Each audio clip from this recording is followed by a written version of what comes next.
Ben Roethlisberger's the clear sheriff in town after the Steelers shipped off Antonio Brown this spring and after Le'Veon Bell moved on to sign with the Jets. Big Ben admits it's been a fairly tumultuous few seasons, but he's ready for things to get back on track in Pittsburgh. I'm excited. I really am excited about what we have.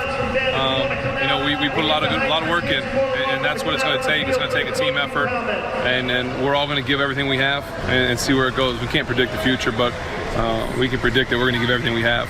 Also seems like a calmer, a less dramatic atmosphere in the locker room and outside as well. Is that helpful? It's a little bit calmer around Steeler country?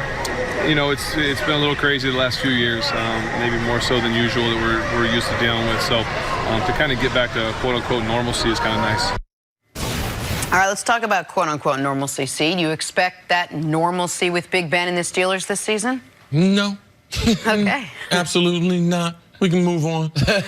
No. I mean, there are no that have just normal seasons. I'm going to go back to Kawhi Leonard. Kawhi Leonard was talking to Kyle Lowry a little off the air, and they were talking about some of the things they went through, and they had a spectacular season. And that were just not reported in the press publicly. Yes. Like, it becomes just a survival as far as the season. You get guys injured, you have things happen. So, Ben, I hope they get back to normal what is winning, but they don't have as much talent.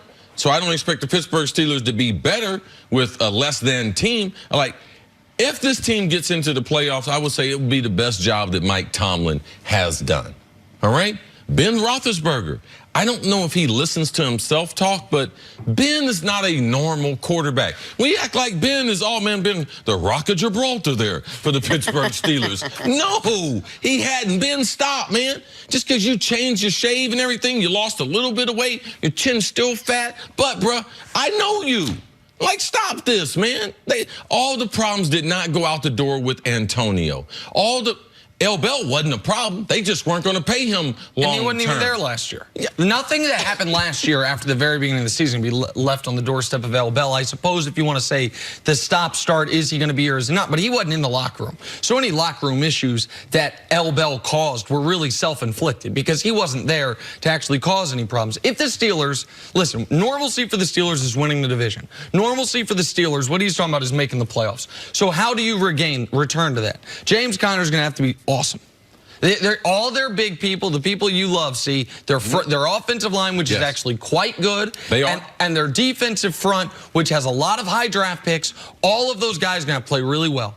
And Big Ben's going to have to be, I don't want to say a secondary player because he's such a great quarterback, but this is going to have to be an older school Neil O'Donnell Pittsburgh Steelers with Jerome Bettis. We're going to bust you in the mouth. We're going to play really good defense. We're going to ask our quarterback to make enough plays. Now, Ben can do more than that, but that's not their path. Their path isn't to beat you 38-31 anymore. Their path is to take advantage of the bad Pittsburgh weather. James Conner, you want to be a workhorse back. We all said you could be it. You're going to have 300-plus carries, and we're going to give you the opportunity to be just that. And is Ben going to be patient enough, realizing this team necessarily is not going to be winning and losing on his arm? They've won so many. He led the league in passing last year. You think Ben's ready to throw for 3,500 yards? No. Right. This is going to be a hard thing. And then after that, because he doesn't have as much talent at wide receiver, this is where Ben has an opportunity.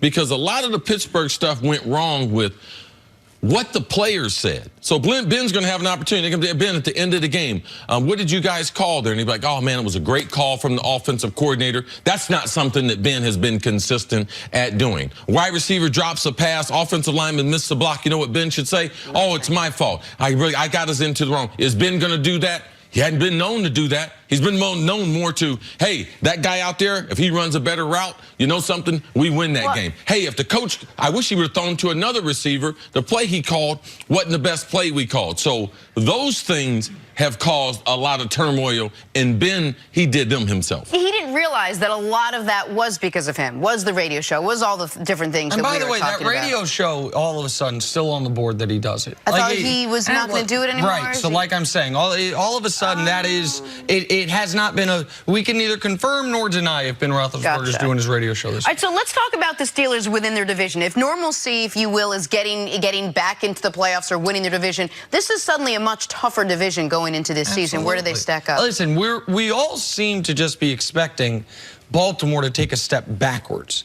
And by that, I mean Baltimore won the division last year. I don't see a lot of people picking them to do that again. I know Baltimore don't feel that way. Baltimore feels like, even though they sent a defensive player home yesterday or took him off the practice field because he was too overweight, that Lamar is going to be a better passer. They're going to be a dominant running game and still be the dominant Baltimore defense. Problem with Baltimore was last year people missed on them. People didn't have them in the playoffs, so now they won't acknowledge that. So you know something? They're right back to where we thought they were last year, and now they have Lamar Jackson, which is going to be in his second year. So it doesn't make sense. Their defense is really underrated. The quarterback play, it will get better. The division, as you mentioned, I think is the most important thing.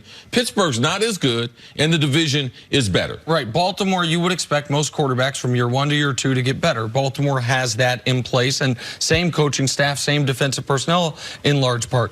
And Cleveland, we expect to be, or I expect to be, incredibly ascending. Cleveland added more talent this offseason than anyone. They also have a quarterback from year 1 to year 2 that you expect to take a leap. We saw him take a leap within the season.